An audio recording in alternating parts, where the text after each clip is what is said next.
hoje com mais um audiocast para você. E o tema de hoje será para falar de procedimentos dermatológicos, mais especificamente na área da estética, procedimentos minimamente invasivos. E para o nosso bate-papo, nós trouxemos aqui a doutora Érica Mauler, dermatologista e membro da Sociedade Brasileira de Dermatologia. Atua na área há mais de 20 anos. Sua clínica fica localizada no edifício Daimo, em Teresina, Piauí. É isso, doutora? Exatamente. Obrigada pelo convite. Seja muito bem-vinda ao podcast, doutora Érica. Obrigada. Doutora, nós hoje vamos falar de estética. Nós vamos falar desses procedimentos que as pessoas andam fazendo por aí, que vários outros profissionais fazem também, que a gente sabe que é uma coisa muito da área da dermatologia, mas que, a meu ver, na minha opinião, as pessoas elas estão meio que, como eu poderia dizer, uma palavrinha... não é nem relativizando, eu acho que tá ficando comum demais. Pronto, a palavra certa é essa daí. As pessoas estão banalizando demais uma coisa que, pra mim, na minha opinião, é muito séria. Essa questão da estética, né? A exemplo disso, Érica, pra gente começar logo nessa questão da estética, tem pessoas que fazem alguns procedimentos na face, né? Não sei se ainda se usa essa questão, se está harmonizando, se não está harmonizando. Por quê? O que a gente pensa que harmoniza, desarmoniza. Mas... Isso aí vai dependendo de como é feito, né? Da abordagem, do bom senso.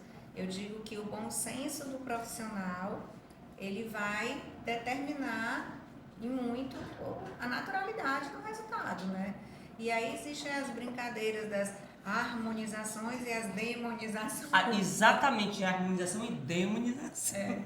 Harmonizar é o quê? É você melhorar as proporções, deixar o rosto mais harmônico, né? A beleza, ela é também um conceito que passa pela harmonia dos lados da face, dos terços da face, né? Sim, sim. Esse é o conceito da matemática da beleza. Então, as pessoas que são mais simétricas, Sim. elas são mais agradáveis aos olhos, então elas são pessoas mais bonitas. Sim. Então, o termo é super válido, né? Harmonizar, deixar bonito, né? Sim. Isso vai para o corpo, vai para o rosto, vai para tudo. Mas aí a gente precisa ter bom senso, né? Tanto o médico quanto o paciente, porque muitas vezes a gente enfrenta assim, o paciente fica um pouco chateado, desgostoso, porque ele quer fazer determinada coisa que às vezes a gente contraindica, porque a gente sabe que não é bem o que ele precisa, que não vai ficar legal, entendeu? A gente constrói um plano de tratamento para a gente chegar num resultado final, mas muitas vezes a ansiedade, né, que todos nós estamos vivendo em todos os aspectos, o paciente já quer, né, a pessoa já quer o resultado final ali de imediato. Então eu acho que isso muitas vezes, essa busca pelo imediatismo, faz com que os resultados não fiquem legais. Sim. Érica, eu vou te citar aqui exemplo de algumas pessoas que fizeram a harmonização facial, que não ficaram satisfeitos com o resultado. Como por exemplo, Lucas Lu, Gustavo Lima, Rodrigo Santana, Eduardo Costa. Inclusive o Eduardo Costa, quando eu olho para ele, eu enxergo a Xuxa. Só falta ele pintar o cabelo de Lu. É assim, existe... Alguns desses aí, eles já até passaram por um processo de naturalização, né? Que é o termo que a gente gosta de usar, naturalização facial. Eles removeram excessos de preenchimentos, muitas vezes não é nem excesso, é o modo como foi aplicado, o plano que foi aplicado, que faz com que aquele produto fique muito aparente, fique se movimentando de uma forma estranha, com a mímica facial. Então, muitas vezes, não é nem a qualidade nem a quantidade, mas é o modo com que ele foi colocado, o plano com que ele foi colocado, entendeu?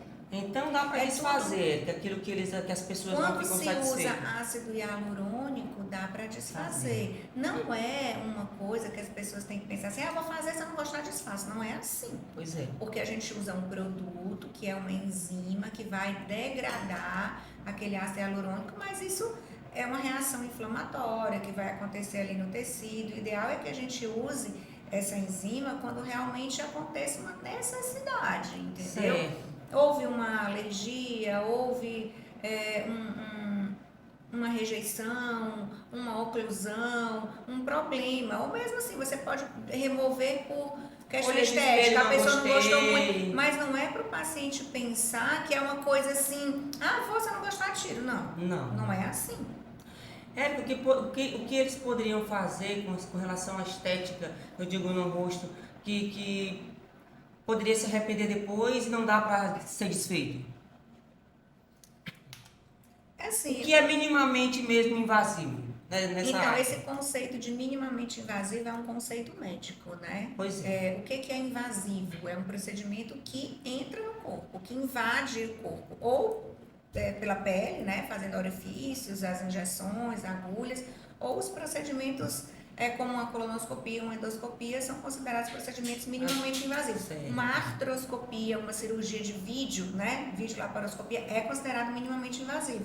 Sim. Então, a gente tem que diferenciar ser minimamente invasivo de ser um procedimento banal, não é assim, tá? Sim. É minimamente invasivo porque ele manipula menos os tecidos, ele é feito sob anestesia local ou só uma sedação, é uma incisão pequena, o paciente volta para casa no mesmo dia, mas tudo tem que ser feito de uma maneira muito responsável, num ambiente adequado, por um profissional qualificado, não só para fazer, mas para resolver qualquer intercorrência, que a gente sabe que qualquer procedimento de saúde pode ter uma intercorrência, até uma coleta de sangue, uma medicação injetável. Então, tudo a gente tem que fazer com quem consegue estar apto a resolver caso aconteça. Caso aconteça.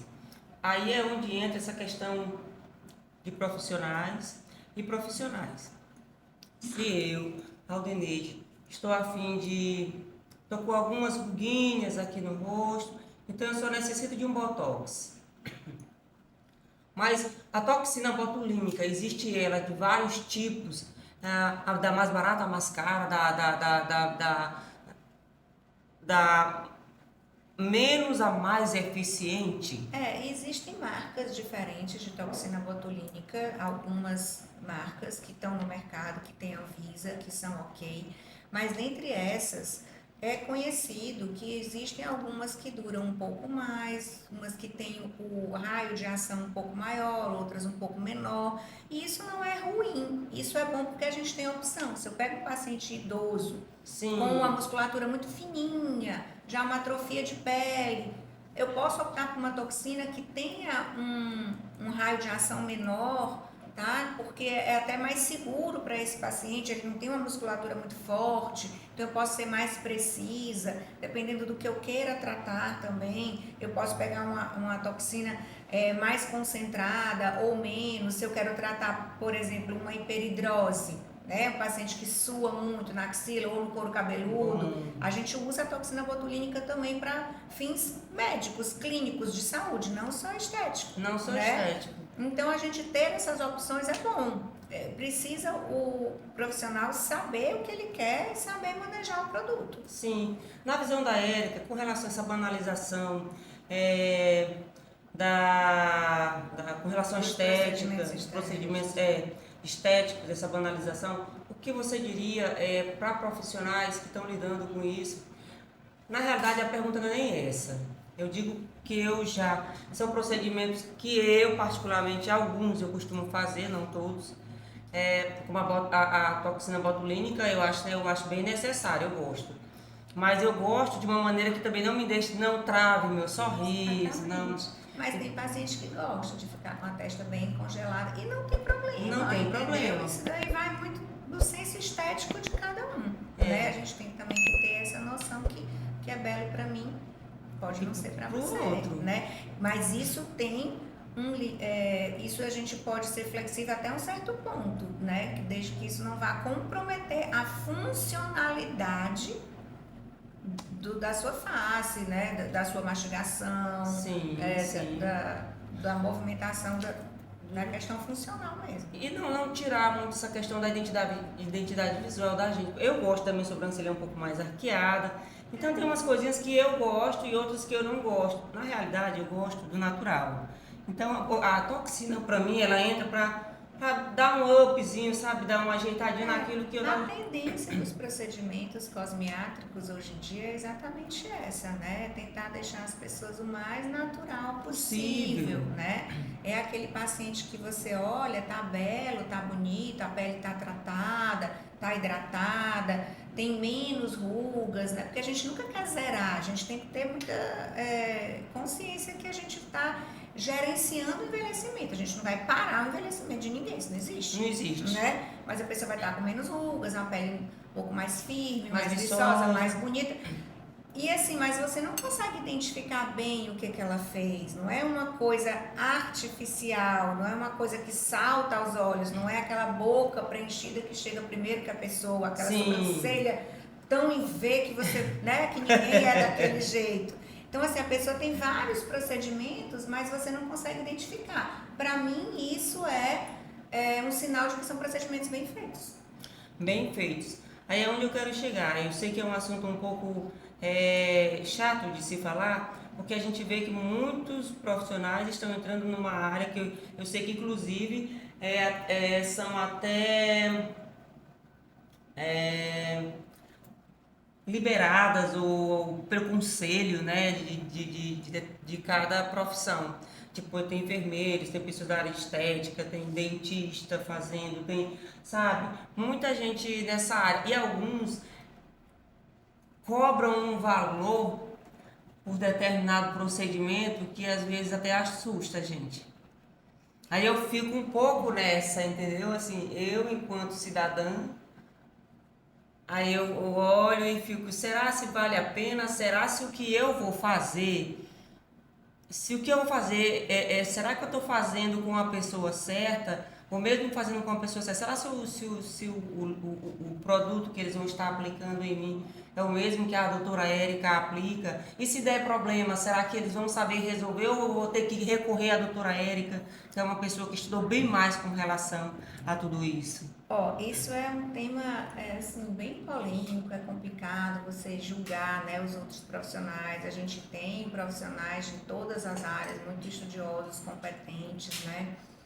A gente não pode também dizer que não, mas assim, realmente, até hoje, né, a carga horária, a dificuldade para entrar no curso, a demanda do curso de medicina é maior do que as outras. Então, pressupõe, né, ali que a gente tenha um preparo nessa área da anatomia, né, do cuidar da saúde como um todo, mais ampla do que as outras profissões, né? Sim, mas eu acho muito complicado a gente falar isso assim, eu não gosto de entrar nesse tipo de questão.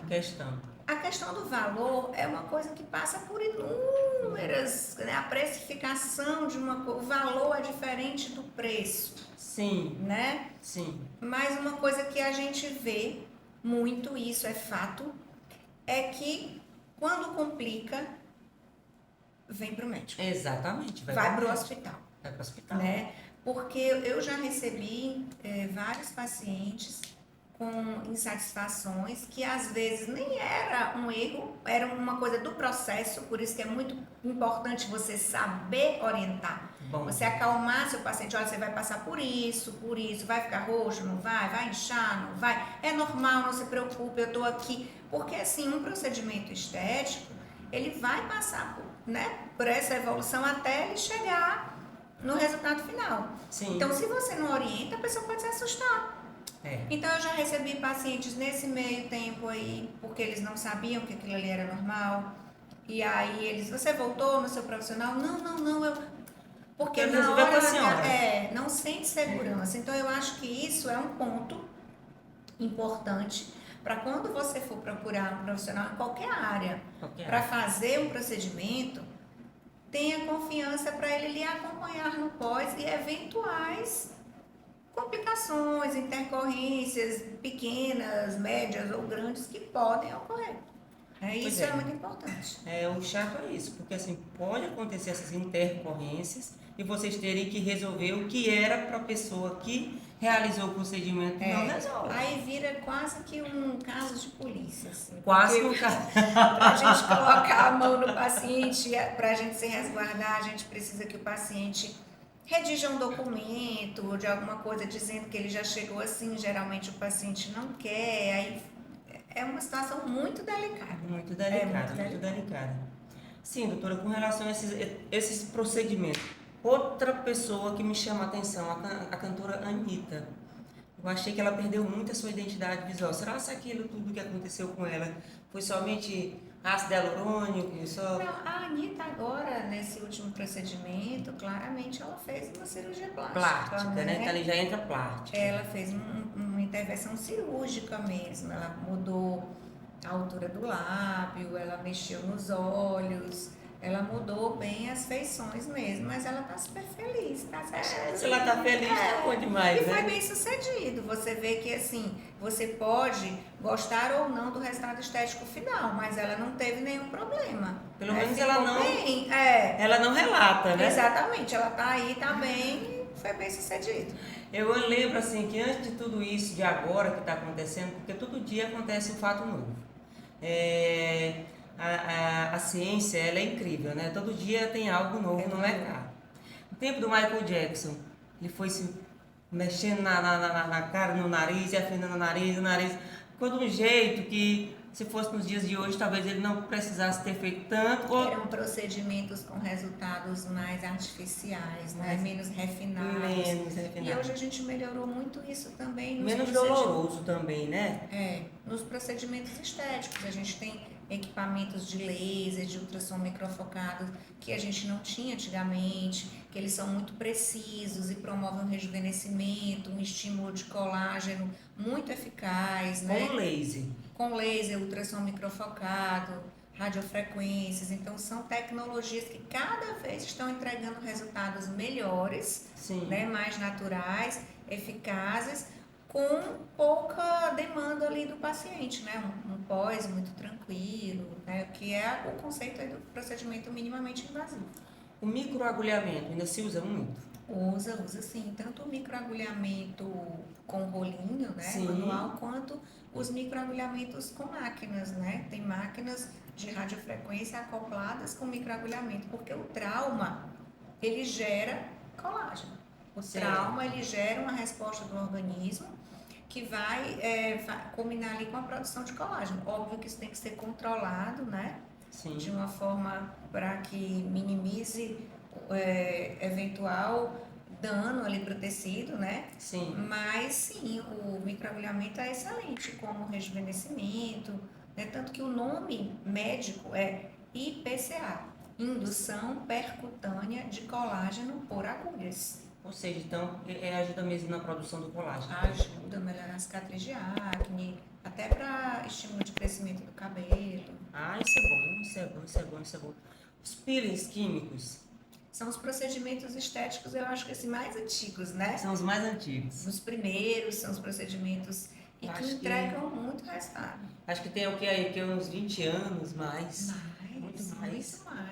Porque os peelings, né, os ácidos, eles são usados para fins clínicos também, para a gente tratar lesões pré-malignas, às vezes até lesões já de câncer de pele quando são menores, dependendo do tipo, dá para a gente fazer cauterização.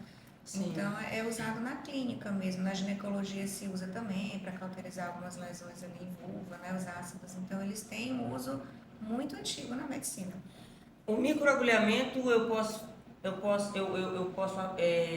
pode ser chamado também de bioestimulador de colágeno? Ou bioestimulador de colágeno já é outra coisa? O bioestimulador de colágeno a gente usa mais para os produtos injetáveis, né? O ácido polilático, a hidroxapatita de cálcio, que são produtos que a gente vai injetar naquela pele que está flácida para tentar devolver firmeza, porque Sim. o colágeno é o quê? Uma proteína que dá sustentação para a pele. Sim. Por isso que a gente tem usado muito esse termo da dermatologia integrativa, a medicina integrativa, que tem muita gente que ainda torce o nariz, fala, isso é charlatanismo, isso é... Mas não é. A gente sabe desde sempre que o organismo da gente é um todo, né? Ele trabalha de uma forma uniforme. Se você é uma pessoa estressada, que não dorme, que come mal, o seu procedimento estético não vai ficar tão bom quanto daquela pessoa que faz tudo certinho, que vai para academia, porque os hormônios dela vão ajudar na produção do colágeno, até a hidratação da pessoa, né? De beber água, Sim. tudo isso ajuda. Então, assim, tudo é um conjunto mesmo, né? Então tudo vai desde a qualidade de vida mesmo que a pessoa leva. Qualidade de vida. A qualidade de vida que a pessoa leva. Me fala um pouco do Sculptra, doutora. O Sculptra é o ácido polialilático, é um produto que a gente tem ele num pó, reconstitui com água destilada e vai injetar na pele, geralmente na face, pescoço, usa muito para glúteo também, braço, abdômen, para melhorar a flacidez. E ele dá uma certa volumizada dependendo da quantidade que você usa. Entendeu? Certo. É bem seguro, tem que ser feito por uma pessoa que tenha prática mesmo, porque ele tem que ser aplicado num plano correto para que ele não gere complicação e entregue resultado. Entrega mesmo? Entrega. A partir do primeiro, segundo ou terceiro mês? O pico de ação de qualquer procedimento com o intuito de estimular colágeno vai ser com 90 dias. Porque é o organismo que vai responder àquilo ali. Eu brinco assim com os pacientes explicando para ficar bem fácil, é como se fosse uma vacina. Sim. Eu vou colocar aqui teu organismo que vai responder, tá? E não existe botar colágeno. Certo. Eu vou introduzir colágeno em você. Não. Eu vou introduzir um produto que vai ativar o teu fibroblasto, né, e uma série de outras reações a produzir o colágeno. Então isso demanda um tempo, mas sim, ele entrega bastante resultado. Entrega. Ainda é muito procurado nos dias atuais? Muito procurado. É um dos mais? Não tanto. Não, é muito procurado, bem procurado. sim, muito. Ele e a hidroxapatita de cálcio, que o nome mais conhecido é o Radiesse, né? O Radiesse. Que é outro bioestimulador de colágeno também. Radiesse. Sim, sim. E o que a Érica poderia me falar com relação a esses fios de PDO? O que é esse PDO? PDO é a polidioxanona. É uma substância que também estimula colágeno, só que ela vem numa forma sólida, né? É um fio. Tá. O outro é um líquido. Sim. Você faz na seringa ali e espalha na região. Aí esses fios, eles têm diferentes formas. Sim. Ele tem os fios de tração, sim, que eles são os fios que tem umas garrinhas. Parece um rabo de arraia. Você introduz aqui, quando você puxa, a garrinha abre. Então ele faz essa parte tração. da papada aqui. Ele faz essa tração. Essa tração ela cede um pouco com o passar do tempo, porque ele não é fixado em nada, nenhuma estrutura dura. Ele fica ali em tecido mole, né? Sim. Então ele vai dar uma certa cedida, mas ele tem esse efeito de repuxamento inicial, que muitas vezes a paciente busca para um evento. Sim, entendeu? Sim. Porque é um efeito eu imediato. quero um casamento, dali a um mês. Então você tem aquela retração mais rápida, mas já está comprovado que a longo prazo o resultado do fio é equiparável ao resultado, por exemplo, do Sculptra. Ótimo, porque eu acho que o Sculptra Agora, o que é menos... legal do fio? Eu posso colocar fio em pálpebra, que o Sculptra não pode, nem Radiesse. Eu posso colocar fio aqui no códigozinho de barra, que eu já não consigo colocar bioestimulador. Sim. Então ele tem outras áreas que a gente pode atender, né? Bom. Tudo, na verdade, o ideal é a associação, né? Porque um estimula por uma via, o outro por outra, e você vai somando o resultado e o paciente vai ganhando. Sim. A gente tem que saber o que pode ser associado, em que momento, o que vem primeiro, o que pode ser feito junto. Sim. Mas as associações são muito bem-vindas. E elas entregam um resultado mais natural do que eu ficar, por exemplo, insistindo só com ácido hialurônico. Eu queria tratar um rosto, uma face, só com preenchimento. Sim. Entendeu? Porque, assim, de uma maneira bem didática, o bioestimulador, ele vai ajustar a pele. E o preenchedor vai preencher. Sim. Então, onde eu tive perda de volume com o passar dos anos, no lábio, aqui na olheira, no sulco, eu posso vir devolver esse volume com pequenas quantidades de ácido hialurônico. Sim. Né? A gente pode fazer pontinhos aqui para dar uma estruturada, porque a gente vai mimetizar, a gente vai imitar o osso, porque a gente vai envelhecendo também na parte óssea. A gente tem reabsorção óssea. Sim. Então, isso faz com que também tenha flacidez, porque você perde estrutura que sustenta. Sim. E o bioestimulador, ele vai ajustar essa pele que vai ficando flácida. Que é Entendeu? natural, né? É natural. Então, por que vai ficando flácido? Porque a minha roupa vai ficando mais folgada, porque vai ficando mais flácido, e como se eu fosse emagrecendo. Então, são dois movimentos que fazem a flacidez. O bioestimulador ajusta essa roupa e o preenchimento preenche aquelas areazinhas. E aí você dá aquela esticada. Dá um upzinho. Dá um up. Então, assim, o bigode chinês, ácido hialurônico. Ácido hialurônico. O que eu poderia... Aqui que é o malar, que a gente chama de bochecha, que é o malar, né? Então, você tem essa... eu tenho uma expressãozinha aqui abaixo não sei, da pálpebra, né? Olheira, né? Mas também eu já fiz uma vez um procedimento de colocar um pouco do ácido aqui, mas achei que eu fiquei com uma lá um pouquinho assim mais altinho. Quando coloca o óculos, aí você vê uma diferença e já não fica tão legal. Eu não gostei. Eu não faço mais aqui nessa área. O preenchimento de olheira é um preenchimento que ele é muito bom. Ele dá assim uma descansada, um up muito bonito no rosto, mas é um procedimento que muitas vezes a gente vê problemas, porque ele tem que ser feito no plano correto. O preenchimento de olheira tem que ser feito profundo. Então não é assim. Se você faz um preenchimento de olheira mais superficial, o paciente pode ficar evoluindo com edema, com bolsa. E a quantidade também, né? Me diga uma coisa com relação à duração da toxina botulínica. A depender do tipo de toxina, do dia que você coloca, ela dura em média 6 meses? Não existe toxina que dura 6 meses. Não? Tá? Se você pegar a bula de qualquer toxina, tá lá dizendo que ela dura de 3 a 5. De 3 a 5. Tá? 6 em 6 meses é uma média que a gente orienta, assim, por questão de... fazendo reposição. Uma reposição, mas se você quiser estar sempre com a toxina ali, né, músculo mais paralisadinho, você tem que fazer pelo menos 3 vezes por ano. 3 vezes de por 4 ano. em 4 meses. Mas vai depender da dose, né, que é a quantidade de unidades que foi aplicada, vai depender da diluição, que vai determinar a concentração dessa toxina, vai depender também do indivíduo, pessoas que praticam atividades físicas extenuantes, que se expõem muito ao sol, Sim. que são estressadas, né, que são pessoas que têm o cortisol muito alto, então são pessoas inflamadas, tudo isso tende a durar menos. Ou tem gente que tem doenças crônicas também, diabético, usa algumas medicações ali para o coração que também diminuem o efeito. Tem muita coisa, por isso que tudo é individualizado, né? Você precisa fazer realmente um plano de tratamento que leve em conta todo o histórico do paciente, os desejos do paciente, a logística de vida do paciente. Não adianta eu querer fazer um laser ablativo, um microagulhamento cirúrgico para tratar a cicatriz de acne do paciente, que ele é corredor. Não, todo sábado de manhã eu vou correr, eu vou pro sol. É a vida dele. Sim. Então você tem que também adequar ao estilo de vida, combinar, você consegue parar um tempinho, é assim. Por isso que eu te digo, tem que explicar, tem que conversar. O momento da consulta é muito importante. E aqui é uma coisa que eu queria dizer para os pacientes.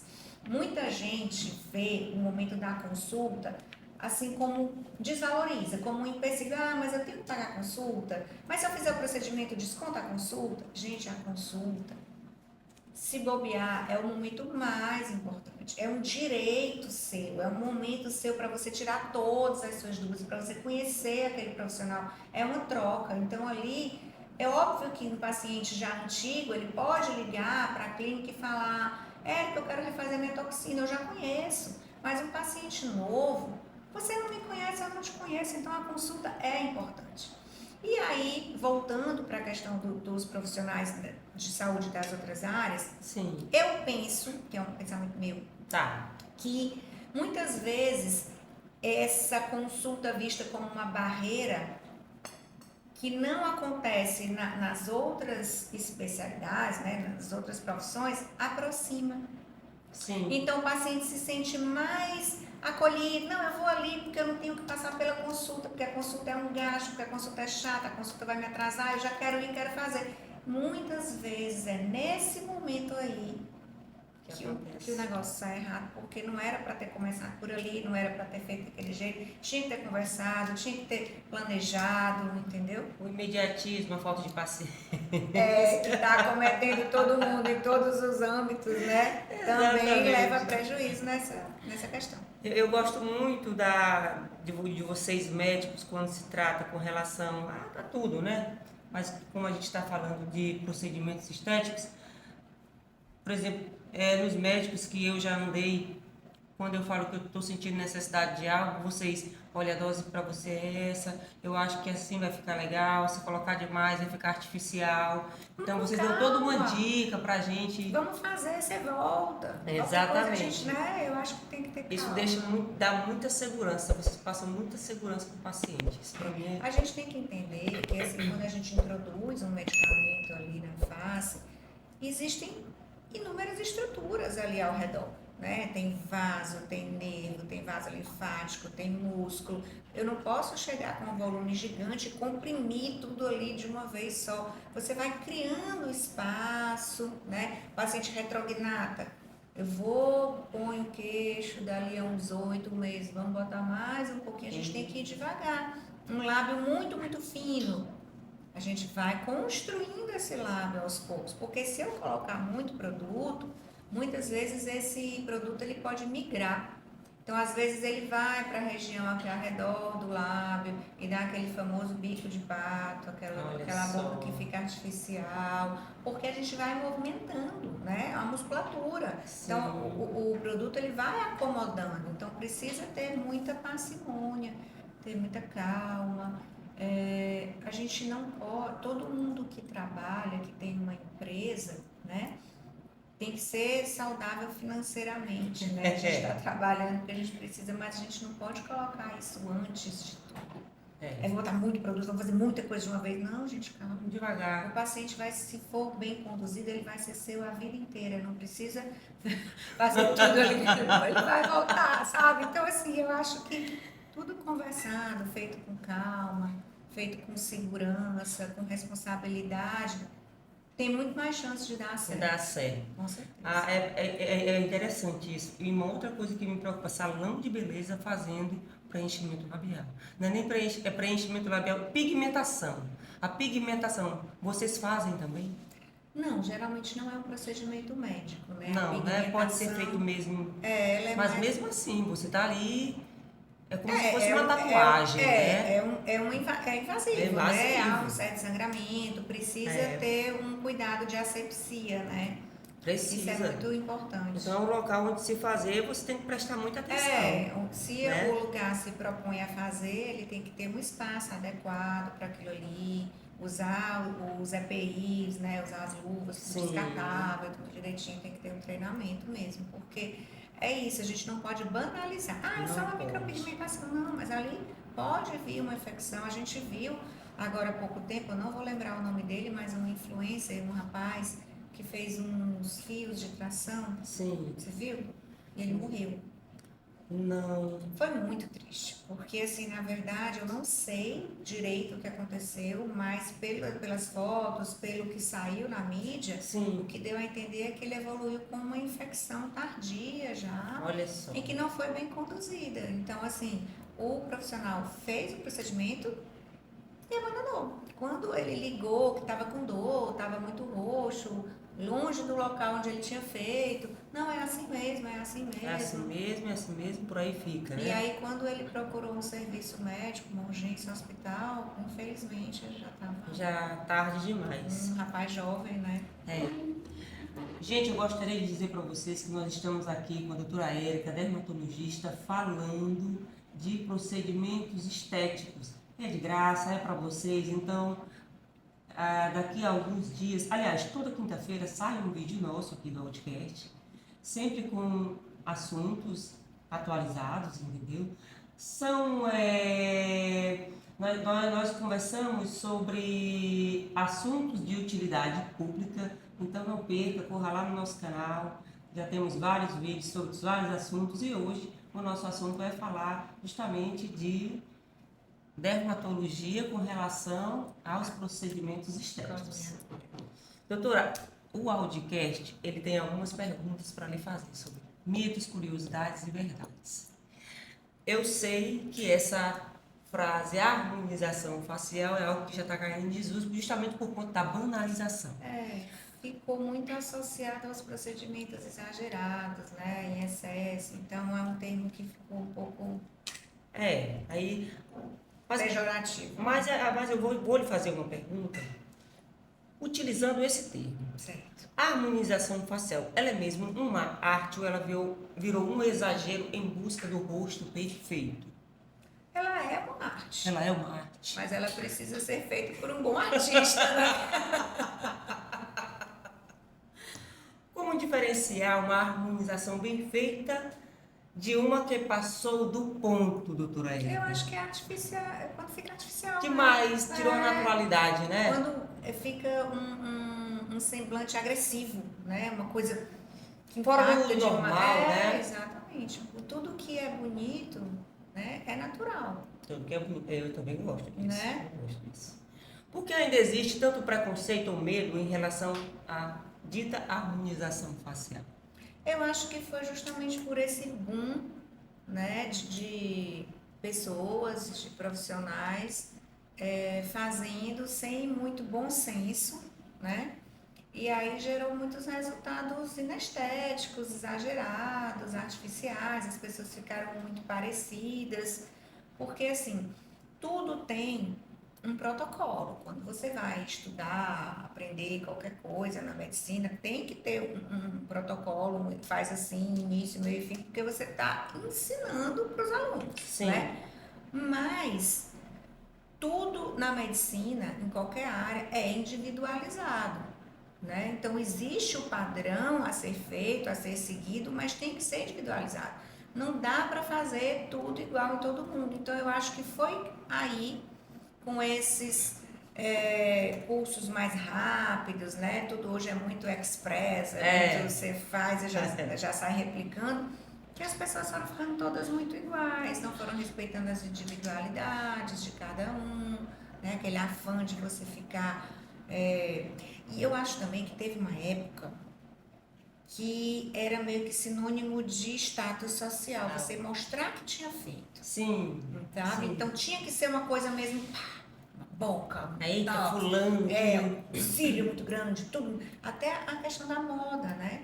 As marcas, os logos, você vê que hoje tudo está voltando, né? Todo mundo quer continuar usando o que é bom, mas não precisa estar gritando, chegando antes de você. Sim. Então, é um movimento que está permeando a moda, a estética como um todo e a medicina estética. Muito bem. Qual o maior mito que você gostaria de desmentir sobre a harmonização facial de uma vez por todas? O maior mito. Eu acho que o maior mito é que você vai ficar exagerado. Porque isso já associou, né, o nome harmonização com uma coisa feia, uma coisa ruim. Ficou um termo pejorativo. É uma coisa que você até falou.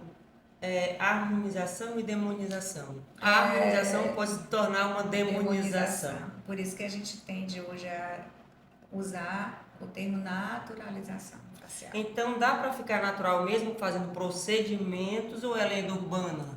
Dá, com certeza dá. A gente está caminhando muito para uso muito de tecnologias, né? Os lasers, os ultrassons, os produtos que vêm com a ideia de regenerar a funcionalidade da célula, provocar um rejuvenescimento celular, né? Que é o PDRN, exossomos, são produtos que eles não são preenchedores. São substâncias que você aplica ali na pele, no couro cabeludo, para tentar realmente rejuvenescer o metabolismo da célula e com isso vai rejuvenescer a pele, né? Porque a célula vai se tornar mais parecida com de uma pessoa com menos idade. Sim. Então é a medicina regenerativa. Então sim, Regenerativa. dá para você ficar bem natural com procedimentos estéticos. E o que a doutora Érica diria pra gente com relação ao queridinho do momento? O queridinho do momento. O que tá sendo? Para mim, o queridinho do momento são os lasers e o Os Fotona. lasers. O Fotona é um equipamento de laser que junta, é uma plataforma que junta 2 tipos de lasers e que a gente consegue fazer assim inúmeros tratamentos, desde vasos a capilar, cicatriz de acne, pálpebras, rejuvenescimento. Então assim, e o pós é muito tranquilo, então eu acho assim um equipamento fantástico. O Fotona é interessante que até essa questão do colar, esse colar no pescoço, essa marquinha que Essas vai, linhazinhas essas ele linhas de consegue expressão, tratar. consegue Não tratar. é uma queixa fácil, né? Mas ele consegue tratar tratar. É. de um modo superior a outras tecnologias. Existe idade certa para começar a se cuidar com esses tratamentos?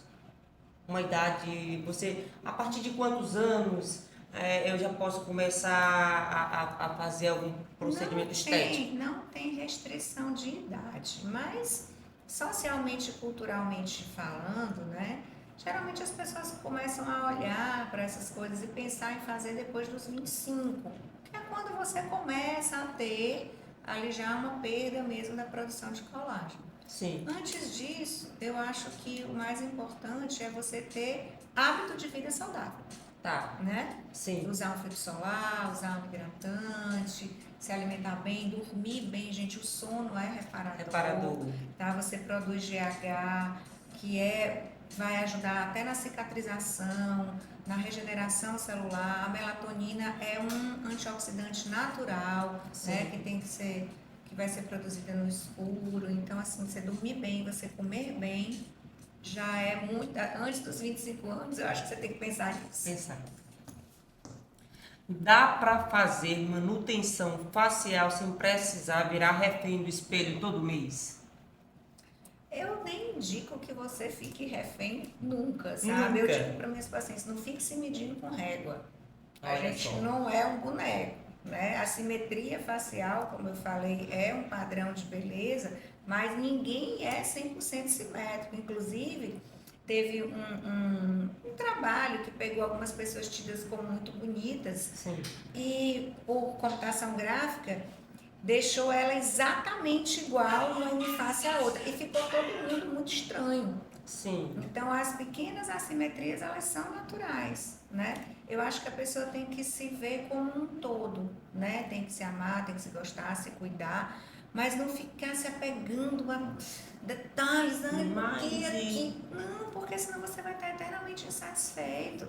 E o tratamento cosmiátrico é para te deixar bem, para te deixar feliz, para melhorar a tua autoestima, para te devolver, né, confiança, não é para te fazer virar escravo. Não, de jeito nenhum. Até porque a simetria é até bonita, né, também? Exatamente, é natural. E é natural e é uma coisa tão íntima de cada um. E a gente sabe, com relação à nossa simetria, qual que é o lado mais bonito da gente e qual que a gente menos gosta. Pois é. Então esse lado do meu cabelo eu não gosto muito, mas esse lado eu já gosto porque ele fica mais arrumado. Qual é o maior erro que as pessoas cometem depois de fazer um procedimento? Depois de fazer, sim, o maior depois que ele faz, do paciente é não cumprir as orientações. Porque se existe uma orientação, não pegue sol, ou não manipule a área, não aperte aqui, tem um sentido, então não faça. Então não faça. Não banalize, não ache que é bobagem. Se você não tem como cumprir aquele pós, se programe, faça em outro momento. Sim. Entendeu? Existem tratamentos alternativos, por isso que eu volto e insisto, a consulta é muito importante. Entendi. Quais são os maiores desafios na busca por resultados naturais dentro da estética minimamente invasiva? A gente já falou, né? A gente já falou tanta coisa. O maior desafio, eu acho que do médico... Do médico, para entregar um resultado natural, é aquele paciente que vem uma vez na vida. Uma vez na vida. Ele não tem constância. Ele não vai construindo aquele resultado aos poucos, entendeu? E Então, aí é muito difícil. Então, Essa pessoa que vem uma vez e que quer que você entregue um resultado bonito de uma vez só, porque ele tem um evento dali a um mês e aí assim. Ele vocês nunca têm que fez obrar nada. milagre. Não dá. não dá. Vocês não são mágicos, né? Não dá, entendeu? O organismo não aceita, não responde, não tem como. Sim, sim. Então, se você valoriza isso, porque também tem gente que não valoriza e tá tudo bem. E tá tudo Mas se você valoriza e gosta, você precisa entender que é uma coisa que você tem que ter constância.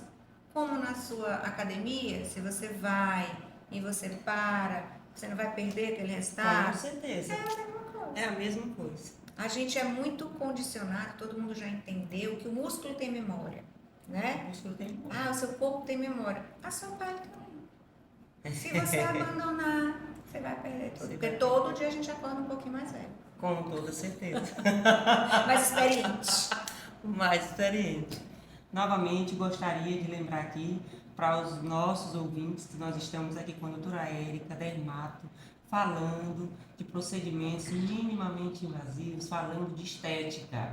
E ela veio aqui trazer informações para a gente que é de graça, gente. Então, daqui a alguns dias, o vídeo da doutora Érica estará, o nosso bate-papo estará no YouTube. Fiquem ligados.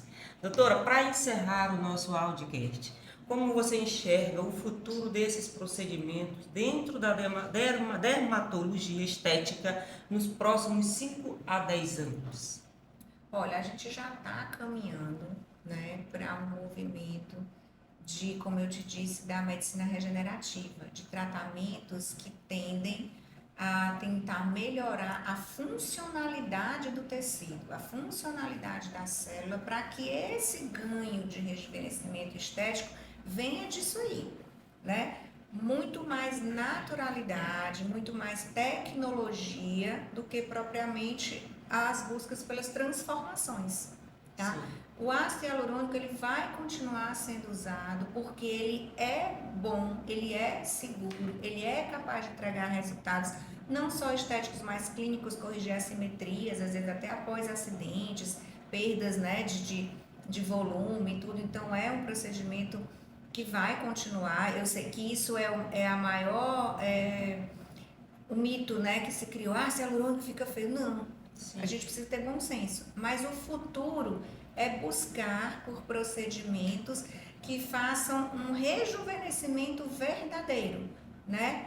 E aí a gente tem os lasers, esses medicamentos novos como o PDRN, exossomos, os próprios bioestimuladores, né? Como eu expliquei, que é um produto que vai fazer com que a sua pele, o seu organismo trabalhe para melhorar.